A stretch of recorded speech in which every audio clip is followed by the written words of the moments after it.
Hello students, this is our fourth lecture of the fire claim account in which we are going to do the illustration number 8 in which there are extra additional adjustment in our trading account and we have to consider that all the adjustments. Let's see the illustration number 8.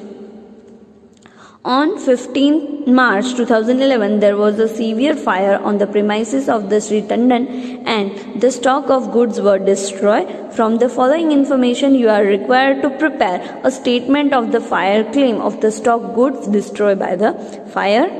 Stock on the date of 1/1/2011, that means opening stock, purchase between till the date of the fire, sales till the date of the fires, then wages, salary of the office staff, carriage inward, carriage outward. Then the stock were always valued 20% less than its cost price, so it is 20% less. Then the goods worth rupees 100 were distributed as a free sample and they were not included in above sales. So sales में ये 100 rupees included नहीं है. Then one clerk has misappropriated cash sales 2,400. There was not included in above sales. 2,400 रुपये का sales हुआ था but ये sales इसमें इंक्लूडेड नहीं है तो वो हमें इंक्लूड करना पड़ेगा. तो यहाँ पे जब हम एंट्री करेंगे तब याद रखना आसान हो जाए इसलिए हम मार्क कर देंगे क्योंकि इसमें सेल्स इंक्लूड करना है ये वाला sales. Then rate of gross profit is given of the last 3 years but profit to the cost price is given, right? So let's see the profit is given of the last 3 years 21, 15 and 10. It is continuously decreasing. We are considered the lowest value. It is on cost price. We have to find out on the sales price. Then we will find the later. Then fifth, goods were 100 were saved and while 200 were prepared to the migrated fire. Then included into wages 500 in which paid for the installation of the machinery. 500 की wages की expense है वो machinery के लिए है जो wages में include हो गए हैं तो वो हमें माइनस करना पड़ेगा टोटल वेजेस में से. Then purchase of the goods are 1,000 has been unrecorded because of purchase invoice is lost.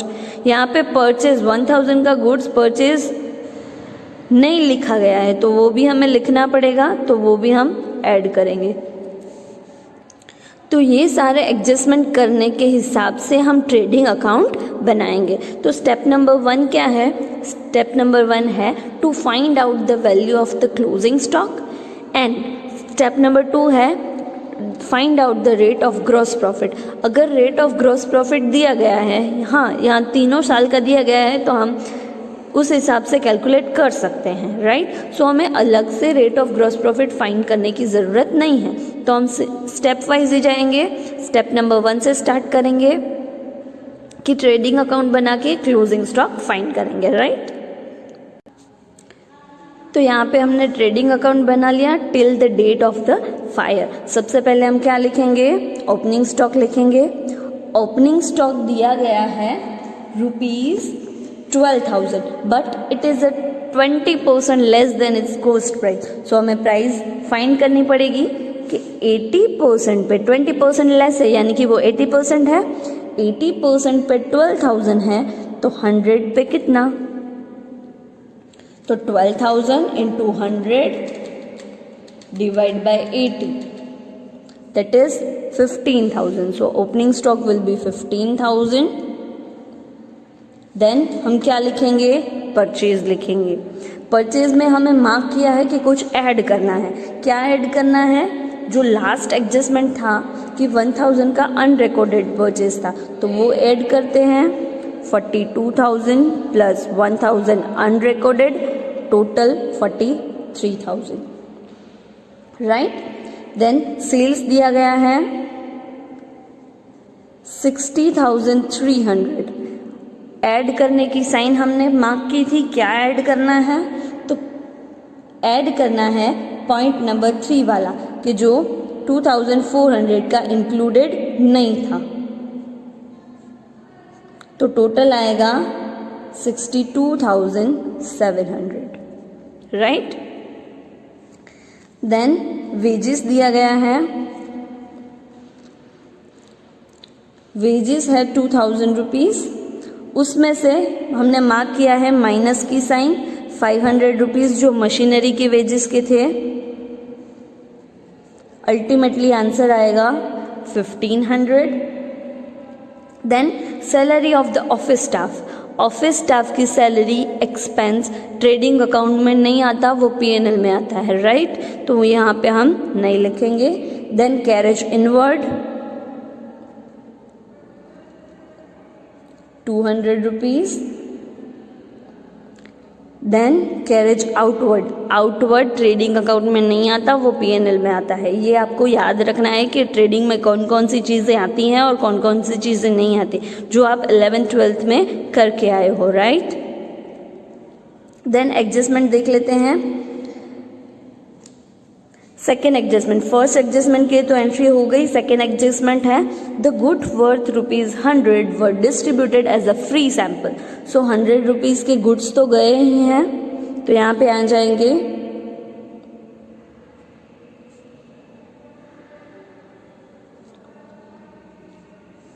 Then third की एंट्री हमने कर ली, ग्रॉस प्रॉफिट की एंट्री हम यहाँ पे करेंगे। देन गुड्स 100 रुपीज़ का सेव हो गया है, 2000 एक्सपांडेड है, तो वो तो हम at the time of the step number 3 consider करेंगे, अभी नहीं करेंगे। पॉइंट नंबर 6 और 7 की एंट्री हमने कर ली। तो अब हम क्लोज करते हैं और value of closing stock find कर लेते हैं। Value of closing stock find करने से पहले ग्रॉस प्रॉफिट फाइंड करना पड़ेगा। तो ग्रॉस प्रॉफिट ऑन कॉस्ट दिया गया है 10%। सो अगर कॉस्ट हम मान ले 100 रुपीज़ है, उसमें 10 प्रॉफिट ऐड करें तो सेल्स आएगा 110। तो जब सेलिंग 110 है तब प्रॉफिट 10% है, तो जब सेल 62,700 है तो प्रॉफिट कितना, तो 62,700 multiply with 10 divide by 110।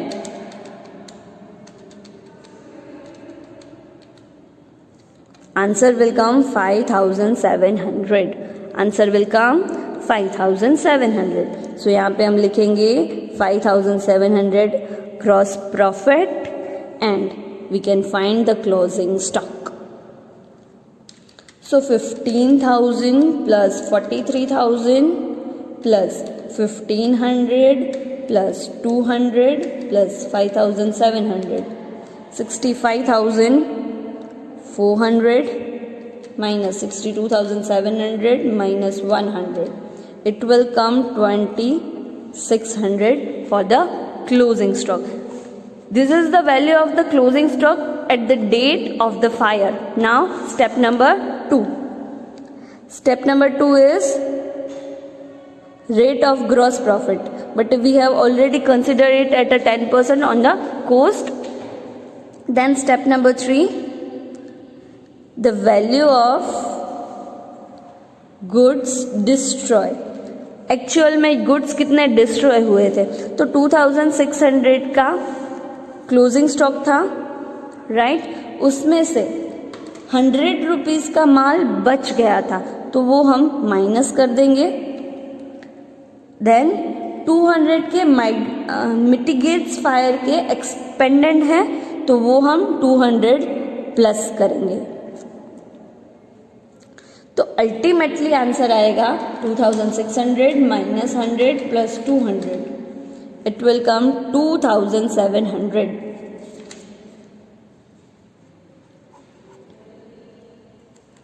Now step number 4। Step number 4 क्या है कि आपकी इंश्योरेंस पॉलिसी कितनी है, ओवर इंश्योरेंस है, अंडर इंश्योरेंस है, क्या है। बट यहाँ पे पॉलिसी की कोई भी इंफॉर्मेशन दी नहीं गई है कि आपकी पॉलिसी इतनी है। या तो हम कंपेयर करें कि ये एवरेज इंश्योरेंस, एवरेज क्लोज लगेगा या नहीं लगेगा, ठीक है। तो यही 2700 ही अमाउंट ऑफ क्लेम आएगा।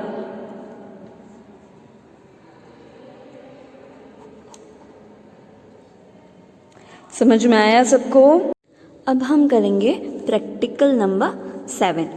A fire destroy a part of the stock of the firm on 13th May 2011. The goods valued at 4,000 were seized. The firm has covered its stock by insurance policy of rupees 60,000. Insurance policy 60,000 की है, 4,000 का goods save हो गया है। Books of account other recorded were saved from the fire in which provided the following information. Stock, that is opening stock.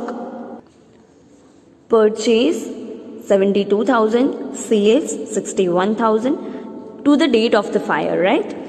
Expenses, wages, carriage and railway freight. Additional information, that means these are the adjustment given. So we have to take the adjustment according to the information, right? And then we have to give the effect and make the trading account.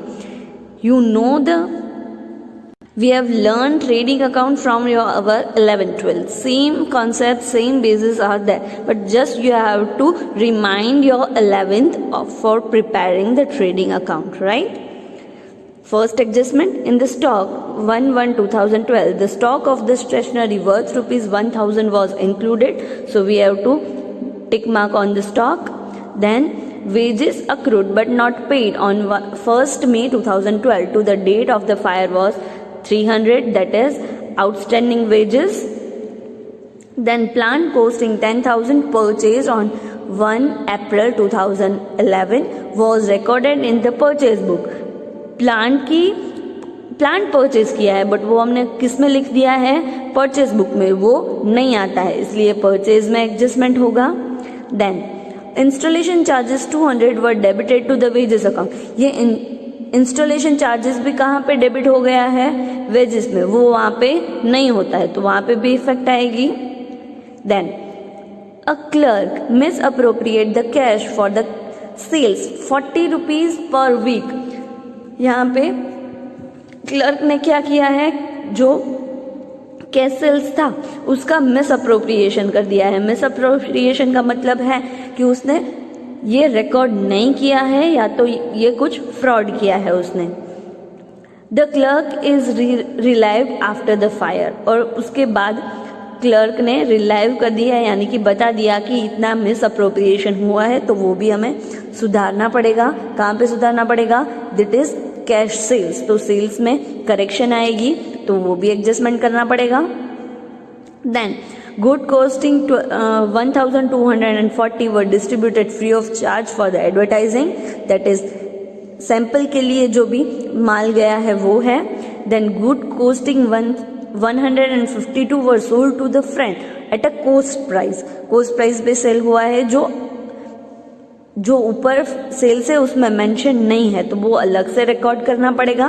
Then the proprietor had withdraw a goods costing rupees 1,000 on 15th April 2011 for the personal use, यानी कि वो drawing की है which is recorded in the sales book, जो sales book में record हो गया है, तो उसकी भी एडजस्टमेंट सेल्स में करनी पड़ेगी, right. Then a purchase of rupees 5,000 made on the 11th May 2011 in the respect of which an invoice was received but has been entered in the purchase book। Again यहाँ पे purchase book में entry हो गई है, but goods were not received under 30th May 2011। purchase book में 5,000 का stock की purchase की एंट्री हो गई है, बट अभी तक हमने माल रिसीव नहीं किया है, right. Then goods worth rupees 2,000 were given to the famine refund fund, relief fund, sorry, something is not printed nicely, so this is kind of a refund fund, but the same was recorded in the books of account, not recorded, so ये हमें record करना है। Goods 2,000 rupees के किसी fund में हमने दिए हैं। Then rate of gross profit in the 2010 was 20% on the sale. So step number 2, rate of the gross profit find करने की हमें ज़रूरत नहीं है क्योंकि वो ऑलरेडी दिया गया है। तो स्टेप नंबर 1 से स्टार्ट करना पड़ेगा, ट्रेडिंग अकाउंट बनाना पड़ेगा और जितनी भी एडजस्टमेंट हमने दी गई है वो सारी एडजस्टमेंट करके हमें क्लोजिंग स्टॉक फाइंड करना पड़ेगा। ठीक है, तो हम स्टार्ट करते हैं calculation to finding out the value of the closing stock on the date of the fire. Trading account till the date of the fire we are starting with the opening stock. Opening stock में हमने adjustment किया है, टिक किया है, तो हम अंदर की साइड लिखेंगे 40,000, राइट। उसमें एडजस्टमेंट क्या है, तो फर्स्ट एडजस्टमेंट स्टॉक के हिसाब से है। क्या है first adjustment is in the stock on 1/1/2011 the stationery stock worth ₹1000 was included। इसमें स्टेशनरी का स्टॉक इंक्लूडेड है जो हमें एक्सक्लूड करना पड़ेगा, तो माइनस स्टेशनरी स्टॉक ऑफ ₹1000 बाहर आ जाएगा 39,000, राइट। नेक्स्ट परचेज दिया गया है, परचेज दिया गया है 72,000। उसके बहुत सारे एडजस्टमेंट करने हैं परचेज में, तो हम जब एडजस्टमेंट लेंगे तब 1 by 1 सब इफेक्ट देंगे, right.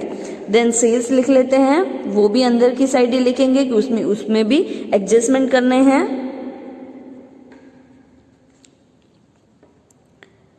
Then expenses paid on the purchase that is first wages.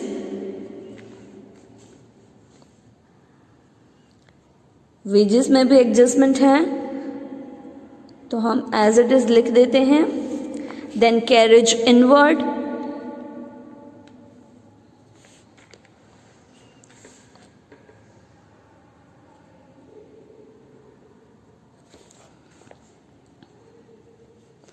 And railway freight.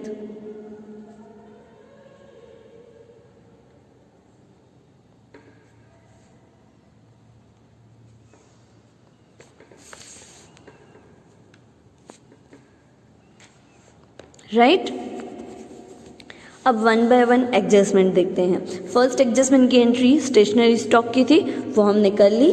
Then second entry wages accrued but not paid from 1/5/2011 to the date of the fire was 300। That means outstanding wages 300, right. Then adjustment number 3, plant costing 10,000 was purchased on 1/4/2011 recorded in the purchase book। हमने plant purchase किया है, goods purchase नहीं किए हैं, but वो गलती से purchase में एंट्री हो गई है, तो हमें क्या करना पड़ेगा, माइनस करना पड़ेगा। Purchase of plant, 10,000, ultimately answer आएगा 62,000 का, राइट। देन उसमें ये कि installation charges of 200 were credited to the wages account, वो वेजेस अकाउंट में नहीं आते, प्लांट में ही ऐड हो जाते हैं, तो यहाँ पे हमें माइनस करना पड़ेगा wages on plant, that is 200 rupees. Then fourth point, a clerk has misappropriate cash from the sales at 40 per week. The clerk is relieved after the fire। तो यहाँ पे क्या है, 40 per week। उसने मिसअप्रोप्रिएशन किया है सेल्स का, कितना, 40 per week। तो अभी हमें कितने वीक कवर होते हैं वो कैलकुलेट करना पड़ेगा। अब देख लेते हैं कि फायर की डेट क्या है। फायर की डेट है 13th May 2011 on our year started with the 1st January 2011। 1st January 2011। आपको ऐसा होगा कि ये आपको कैसे पता चला कि जनवरी में स्टार्ट हुआ है, क्योंकि यहाँ पे सभी में यहाँ पे डेट दी गई है, दैट इज 1/1/2011। मार्च में, अप्रैल में स्टार्ट क्यों नहीं हुआ, जनवरी से क्यों लिखना है, क्योंकि यहाँ पे डेट दी गई है, that is 1/1/2011। So our year started will be 1/1/2011 to 38th May 2011। So इतनी दिन में कितने वीक्स आते हैं वो हमें कैलकुलेट करने पड़ेंगे।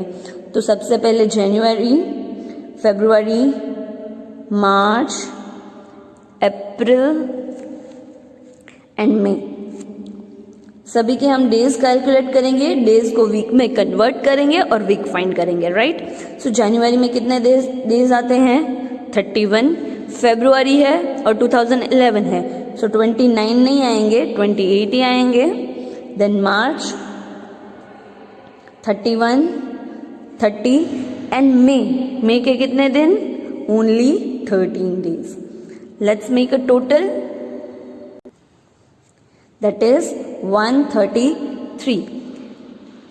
These we have to convert it into the weeks. That means 133 divided by 7.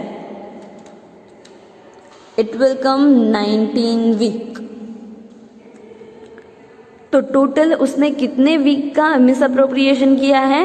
19 weeks का। और रुपीस कितने हैं? 40 पर वीक। सो 19 into 40, 760। तो कितने का मिस अप्रोप्रिएशन किया है? Rupees 760 of rupees cash sales. समझ में आया? तो वो हम इसमें ऐड कर देंगे क्योंकि उसने अभी तक नहीं लिखा है,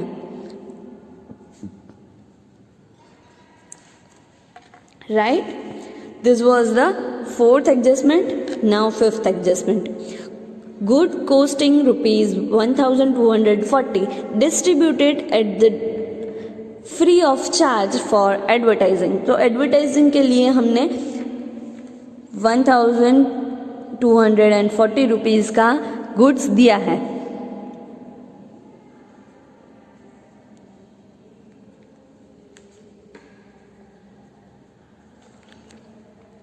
देन फ्रेंड को भी गुड्स सेल किए हैं at rupees 152, sale to a friend, which is not mentioned in the sales, right? So that's why we have written over here. Then the proprietor had drawn a good costing 1000 which is recorded in the sales book. यहाँ पे क्या है? Drawing की है। किसने? Proprietor ने, यानी कि ओनर खुद अपना 1000 का माल ले गया है, बट वो सेल्स में रिकॉर्ड हो गया है, तो सेल्स में से माइनस करना पड़ेगा क्योंकि एक्चुअल में उतना सेल्स हुआ ही नहीं है। ड्राइंग्स 1000 रुपीज एंड यहां पे लिखेंगे ड्राइंग्स ऑफ गुड्स 1000। वो सेल्स में रिकॉर्ड नहीं होना चाहिए था, वो अलग से रिकॉर्ड होना चाहिए था, तो सेल्स में गलती से ऐड हो गया है, सो हमने माइनस कर दिया और अलग से लिखना बाकी था वो भी लिख दिया। तो यहाँ पे 2 एंट्री आएंगी। Then adjustment number 8. The purchase of the 5000 were made on 11 May 2011 in the respect of the invoice was received. Enter into the book purchase but good yet not received. अब हम क्या फाइंड क्या कर रहे हैं कि जब आग लगी तब क्लोजिंग स्टॉक कितना था? जब आग लगी तब क्लोजिंग स्टॉक कितना था, राइट। बट यहाँ पे क्या हुआ है कि 5000 का परचेज हुआ था बट गुड्स रिसीव नहीं हुए थे। दैट मीन्स जब आग लगी तब इतने का गुड्स गोडाउन में था ही नहीं। अगर गुड्स होगा ही नहीं तो जलेगा कैसे? तो यहाँ पे वो 5000 हमें माइनस करने पड़ेंगे। नॉर्मली ऐसा माइनस नहीं होता है, बट कब माइनस होगा? क्योंकि ये अगर गुड्स थे ही नहीं तो जलेंगे कैसे, राइट। सो इसीलिए हमें वो माइनस करना पड़ेगा। Goods not received 5000, right. Then goods worth rupees 2000 were given to the relief fund but same was not recorded in the books of accounts. 200 का गुड्स रिफंड फंड में दिया है, सो यहाँ पे 200 लिख देते हैं। And last adjustment is rate of gross profit is 20% on sales. So यहाँ पे रेट ऑफ ग्रॉस प्रॉफिट लिख लेते हैं, sorry gross profit 20% on sales. So जब हम सेल्स की अमाउंट अल्टीमेटली फाइंड करेंगे ग्रॉस प्रॉफिट भी फाइंड कर लेंगे। अब सारा एडजस्टमेंट हो गया है, अब टोटल बाहर लिख लेते हैं। 72,000 minus 10,000 minus 5,000, 57,000, then 2,000 plus 3,000 minus 1,000, 21,100, then ये as it is आएगा। सेल्स की value 61,000 plus 760 minus 1,000, that is 60,760। बाकी as it is. Gross profit क्या है 20% ऑन सेल्स, सेल्स की वैल्यू क्या है 60,760 इंटू 20%, दैट इज 12,152। तो यहाँ पे हमें क्लोजिंग स्टॉक मिलेगा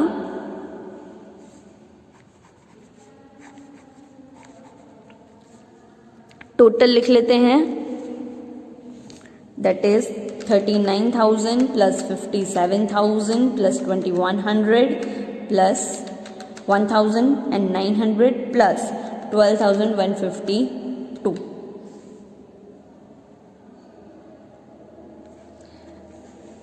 माइनस 60,760 माइनस 1,240 माइनस 152 माइनस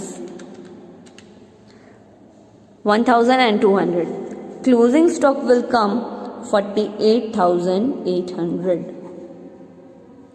कितना आया closing stock 48,800। This is the step number 1 to find out the value of the closing stock on the date of the fire, right. So closing stock कितना आया 48,800 का। Now step number 2 find out the rate of the gross profit. वो तो हमें find करने की ज़रूरत ही नहीं है क्योंकि वो दिया गया था। Now step number 3, step number 3 है कि एक्चुअल कितना लॉस हुआ था फायर से। तो 48,800 का क्लोजिंग स्टॉक था, राइट। उसमें 4,000 का माल तो बच गया था, राइट। तो अल्टीमेटली कितना लॉस हुआ 44,800 का। अल्टीमेटली लॉस कितना हुआ 44,800 का। So goods burned by the fire is 44,800. Now step number 4, policy कितने की ली थी कंपेयर करना है पॉलिसी, और पॉलिसी हमने ली थी 60,000 की। पॉलिसी हमने ली थी 60,000 की। पहले तो ये देख लेते हैं अंडर इंश्योरेंस है या ओवर इंश्योरेंस है। 44,800 का स्टॉक था, 60,000 की पॉलिसी थी, तो ये यहाँ पे ओवर इंश्योरेंस हो गया। क्या हो गया ओवर इंश्योरेंस हो गया क्योंकि पॉलिसी की वैल्यू ज़्यादा है। अगर पॉलिसी की वैल्यू ज़्यादा है तो भी 60 अमाउंट प्राइस कभी नहीं मिलता। आपको पता ही है जितना नुकसान हुआ है उतना ही इंश्योरेंस पॉलिसी एक्सेप्ट होती है, राइट। तो अगर ओवर इंश्योरेंस है तो अमाउंट ऑफ क्लेम कितना आएगा 44,800। So amount of claim is equals to 44,800। Policy चाहे आपकी 60,000 की क्यों ना हो, बट एक्चुअल में लॉस आपको कितना हुआ है 44,800, तो उतनी ही प्राइस इंश्योरेंस कंपनी देती है, उससे ज़्यादा कुछ नहीं देती। समझ में आया। अगर अंडर इंश्योरेंस होता तो हम एवरेज क्लोज लगाते, बट यहाँ पे ओवर इंश्योरेंस है तो जितना नुकसान हुआ है उतनी ही भरपाई मिलेगी, चाहे आपकी पॉलिसी ज़्यादा ही क्यों ना हो। समझ में आया। This is the amount of claim 44,800, right. Thank you.